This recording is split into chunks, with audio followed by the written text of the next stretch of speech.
to teach everybody.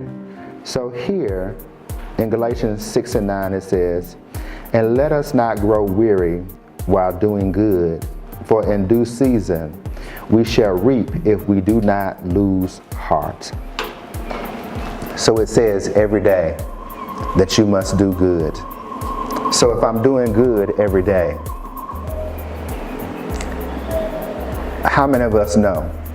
It may just be me, but how many of us know that to do good is not easy? It's not easy to do good. It's not easy to always do the right thing. Because when we say to do good, we're talking about to do good according to what God says. And doing good according to what God says means that the rest of the world laughs at you. That means your own brothers and sisters laugh at you. Even if you have done me harm. I need God's love to help me not to hurt you back. Because when somebody hurts you, you want to hurt them back. This is why I'm saying when somebody humiliates you in front of your friends, you have been hurt and you want to do the same thing to them. See, this is about doing good. Doing good is when you're at the market and the cashier gives you back too much money. And you know the cashier has given you back too much money. My bill for what I purchased was 25,000 shillings. I gave you 30,000 shillings. So that means you should only give me back 5,000.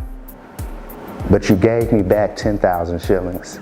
So you gave me back 5,000 more than I was supposed to get. You know, I have some people that are believers. Ooh, that was my blessing today. No, that ain't your blessing. It is not your blessing to take advantage of somebody else's mistake. God is not going to bless you at the expense of somebody else, especially when you know it was wrong. So you need to turn around, because I have done it. I have turned around and gone back, been gone from the store for hours. You gave me too much money. And here's that money. But this is people seeing it that you do the right thing. It's about how you treat people. It's about how you respond to different situations. See, this is teaching people. This is also doing good. And to do good every day. Every waking moment of your day to do good.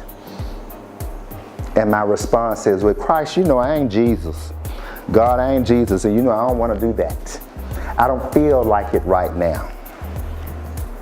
And so God says to you, well, I don't feel like it either. And I have the whole world to listen to.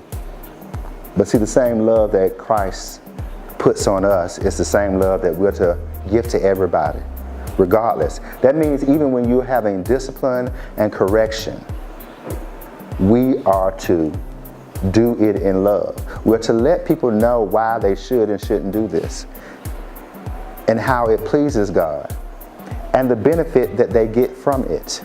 Because the God we serve is not always about material things. We buy things because our friends have things. You know, my buddy got a new pair of those Air Jordans, and I will spend all my money, borrow money to get a pair of Air Jordans.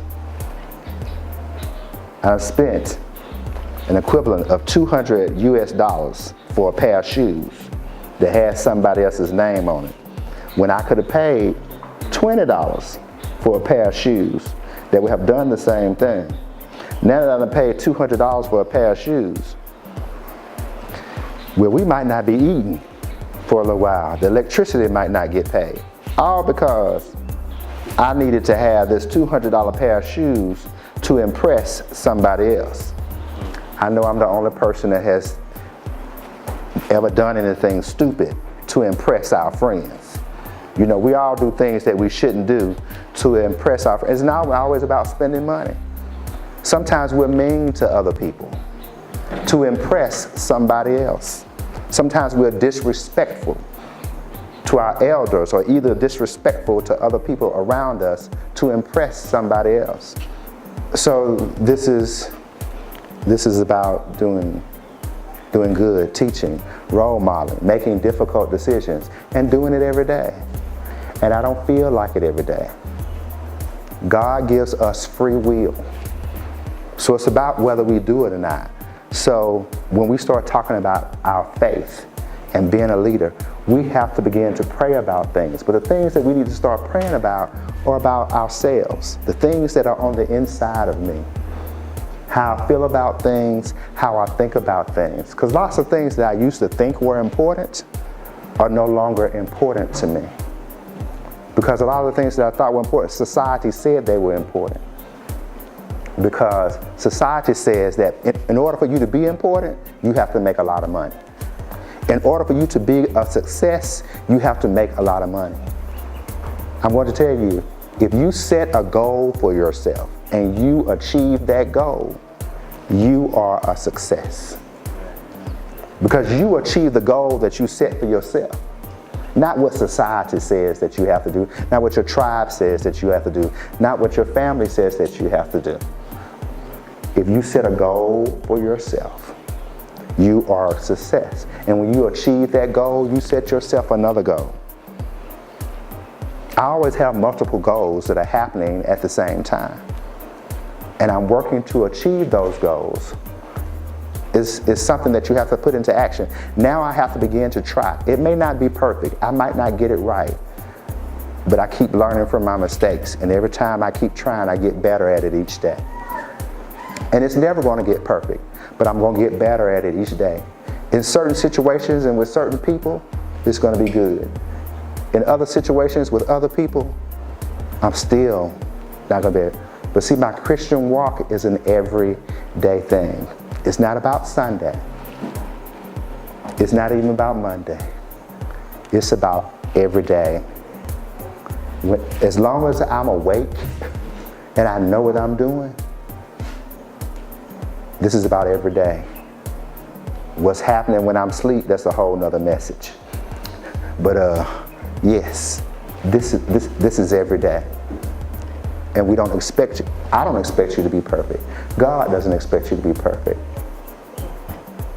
But walk in the Spirit and do things according to what you know that God will have you to do. Amen? Amen. Amen.